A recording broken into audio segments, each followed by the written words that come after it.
This preview brought to you by Harness Racing Victoria.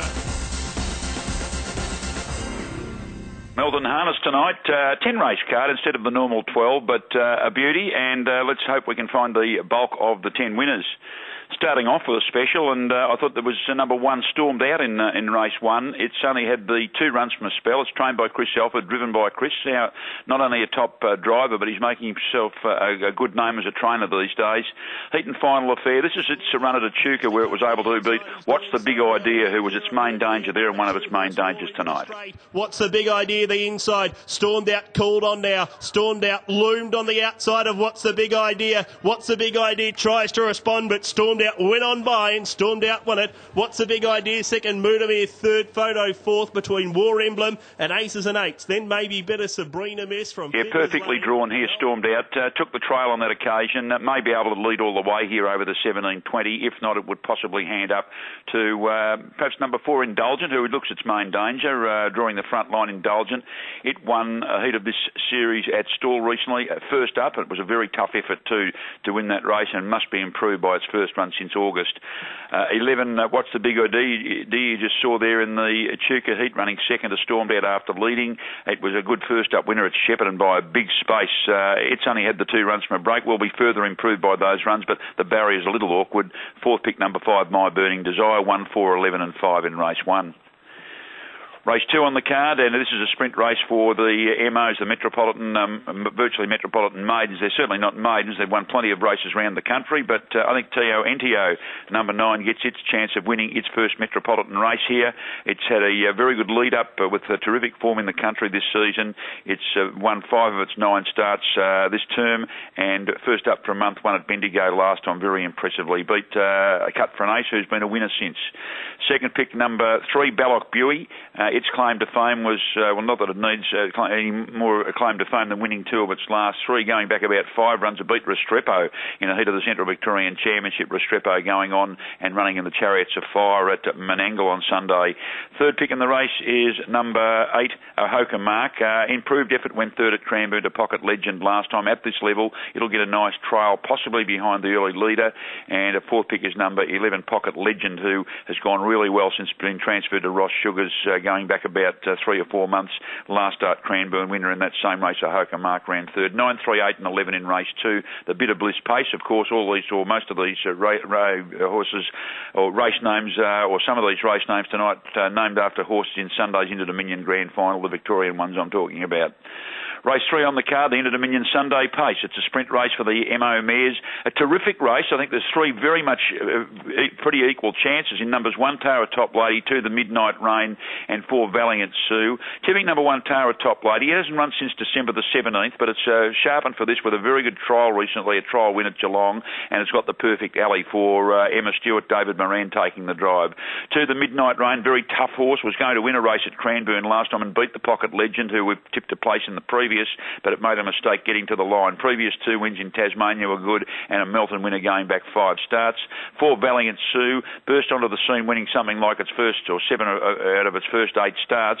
It was returning from a long spell, went back-to-back 4ths at Melton back in December. Hasn't been seen since, but it's trialled okay, and it's a quality runner in the Dean Braun stable, which is flying at the moment. And number 12, Majestic Range, as good as any of these, but draws poorly. 1, 2, 4 and 12 in race 3.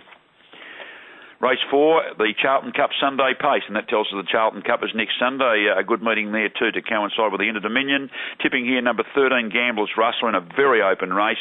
Had its first taste of mainland racing last week, where it came from near the rear and won very impressively here with a 26.9 last quarter. That was after sitting 3 wide to the breeze in the final stages. Second pick, number 12, National Service. With all the best chances in this race drawn poorly, it's going to be a very interesting battle of tactics. 12, National Service, a good sit sprinter. If they go hard, it'll fly at the finish. It always does. 11, Mark Dennis for third. Didn't have a lot of luck behind Because I Can at stablemate here last time. Going back 4 runs, it was only beaten a metre by Smolder. Ain't that good form. Fourth pick, number 7, Wash Me Pockets, is crying out to win a race at this level. Went within an ace of beating Because I Can last week. 13, 12, 11, 7 in race 4, the first leg of the quaddie. Race 5 on the program, and we've come up here with number 2, Alchemy, in another very, very open race. A sprint race for the M2, M3s. Alchemy, close up at Geelong on American Muscle last time when they got home in 56. Going back 4 starts, it ran second to Smolder, only beaten half a neck. The form line round, Smolder, of course, has been terrific ever since Smolder in the Chariots of Fire on Sunday. Alchemy from gate 2, I think for Lance Justice, might go to the lead and be very hard to run down over the short trip. Second pick, number 10, Our Blackbird, broke through for an overdue win after some good Melton efforts, including a 6th to Marcish in the Hunter Cup. Broke through last week to win well, led all the way. Different here, it might have to take a trail and sprint home, but it can certainly do that. It's equally adept either in front or from behind. For third, number 8, Guns N' Roses. Terrific win here last time, was wide in the last lap. They ran a mile rate of 154.3. It just kept coming. It's a good horse, but drawn a little bit awkwardly. Needs a bit of luck in the home straight. And 5, Varangi, a good second here to Our Blackbird last week, and turned that around. It ran on strongly. 2, 10, 8 and 5 in race 5. Race 6, our second special of the night, comes up here in the time-honoured Tontine Pacers Series final. The Tontine narrows down. It has heats in the country into semi-finals. This is the semi-final at Geelong last week, one of the semi-finals where it was able to find the lead. Eventually, after working hard and beat It Is Billy. Spotter, 3 back the inside was It Is Billy, waiting for a clear passage. Next one with the Noble Steed, Charlie Mark Sheen, 3 wider. It Is Billy, 3 back the marker pegs, then Alta Tearaway, Balak Buey's back with a cap catches. Gosh, he's a rebel, and GK Galleon off the back in 27.9. Magical Telf leads, Fearless Leader running a big race on the outside. Magical Telf leads, Fearless Leader, then Our Call of Duty, and It Is Billy, but Magical Telf leads over Fearless Leader past the 50. He's going to win again. He makes it 9 straight victories, remains undefeated. Magical Telf 8 metres. It Is Billy right up along the inside second. Fearless Leader a game third. Then Our Call of Duty. Yes, terrific effort from a horse that's going for 10 on end, as you heard Craig Royal say there. 2 on top, and it does draw to lead this time. Royal Witness won the other heat at Geelong and won it very well too, because was involved in an early speed duel and is still too strong at the finish for Steamwashed, who was also mighty in defeat, as it was the one that duelled with it. Third pick in the race, number 6, It Is Billy. You just saw it running second to Magical Telfair and did run on very strongly in the closing stage. Lovely horse, this bloke. Hasn't done a lot of racing, but what he's done well. 10 starts for 5 wins and 4 placings. And for fourth, number 12, Fearless Leader. It was a terrific run in that replay we just saw as well. Wide in the last lap, worked very hard to the line and didn't give up at any stage. He's a really good horse, and if they happen to go hard, he would be the strong one at the finish. 2, 8, 6 and 12 in a very good Tontine Series final. Race 7, the Melton Saddlery Trotters Free for All. While some of the better trotters are out of town in Sydney for the Inter-Dominion, I think it's a good race for number 11, Earl of Mott, to break back into the winners list. He hasn't won since last July during the Redwood Carnival, but he's got very close in recent times. Went within an ace of beating Aleppo Midas in a near-track record, 156.8 for the sprint trip last week. He's a tough horse.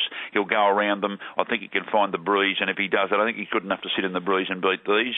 9 for second, Bellingham. First taste at this level. He's gone very well in country cups this season, won the Horsham and Cobram Trotters Cups, also the Yarra Valley Trotters Cup. His last couple of runs he's made mistakes. He hasn't won from the mobile, which is a bit of a worry, but he's got a bit of class about him, a horse going through the classes. 8, Modern Young Jacob for Lance Justice, second stringer to Earl of Mott, ran third under free-for-all conditions last week to Aleppo Midas before finding trouble and losing its driver in a Monty race the night after at Geelong. That's a ridden race. And fourth pick in the race, the Norwegian visitor Ridgehead Cahor. It's won 23 of its 93 starts. I'm told it may need the run. It hasn't raced since running down the track in Norway back in December, but it was a winner 3 starts back in Norway, and I would say it would grade pretty well against these, but give it a couple of runs before you can really put your money on it. It's got an each-way chance just because of its class. 11, 9, 8 and 10 of here. Of course, the horse is here for the Great Southern Star Series in a couple of weeks' time. 11, 9, 8 and 10 in race 7. Race 8 on the program. This is another trotters race for the lesser grade, but not too much of a lesser grade. These are horses going through the class as well. Tontine Trotters Series final. Tipping here, number 8, Duke of the Moment, having its first Australian start in the heat of this race at Hamilton last week. It was most impressive. Got to the lead and finished off in a blistering 28.5. I think it can win again. That was its first run since last August. It's in the stronger Dean Braun stable. 2, Wildenstein won its heat at Horsham. 1 very impressively leading all the way, and with only 2 runners on the front, it'll be trying to do do the same thing again. The third, number 7, Eurasian Cosmos, ran second to Wildenstein. Slowly run race didn't help it. It was sprinting strongly at the finish, and if they go quicker, it can turn that around. And fourth pick is number 15, the backmarker Jarbs of Fax, ran second at Hamilton in its series of ahead of this race as well. So a good trotters race, an open trotters race, 8, 2, 7 and 15 in race 8. Race 9, heat of the Jack Clive pace. Let's hope it's got a chance on Sunday. I think it really has, actually, on an each-way basis. If you're looking into the Dominion tips already. Tipping here, number 5, Maccabeeba. A host of second placings since resuming, 4 seconds on end. It knows what winning's about. It's won 7 of 21. I think it gets its chance to break through here. It was beaten by a good horse last time. Second pick, number 6, Broadway Classic. Super run first up for Andy Gath. Went third at Bendigo to ring Triple O last time. It'll be much improved by that outing. It's first for some time. 3, Winebro Awesome, has led all the way to win at Cranbourne and then sat in the breeze to win there last time. Not much between that top trio. For fourth pick, number 7, Alpha Tearaway, could be an improver, 5, 6, 3 and 7. And finishing off with the second heat of that race, my pick in the Inter Dominion final is Caribbean Blaster, and this is named after the Blaster, the Master Blaster, the second heat of that race. Tipping here, number 5, Nary Bell. Looks an absolute moral for mine. Didn't make it a special because I've already given you 2, but it was very good running second to a smart horse in Scruffy Major at Cranbourne last time. 6 starts for 3 wins and 3 placings. It wins this for mine. 4, Winebro Toto for second. 6, Cute Art for third. Fourth pick, number 1, Stormy Tara. 5, 4, 6 and 1 to finish off. A very good card of racing at Melton tonight. Best bets on the card, race 1, number 1, Stormed Out, and race 6, number 2, Magical Telf. My roughie is race 7, number 3, Arm Guard. The old bloke won't get a better chance to bounce back than this tonight. And the quaddie, numbers 7, 11, 12 and 13 into 2, 4, 5, 8 and 10. 2 only in the third league and 8, 9, 10 and 11 in the last. 7, 11, 12 and 13. 2, 4, 5, 8 and 10. 2 Magical Telf on its own. 8, 9, 10 and 11. $80 gets you 100% of that dividend. Hopefully it's a beauty. Hopefully we all win at Melton tonight. This preview brought to you by Harness Racing Victoria.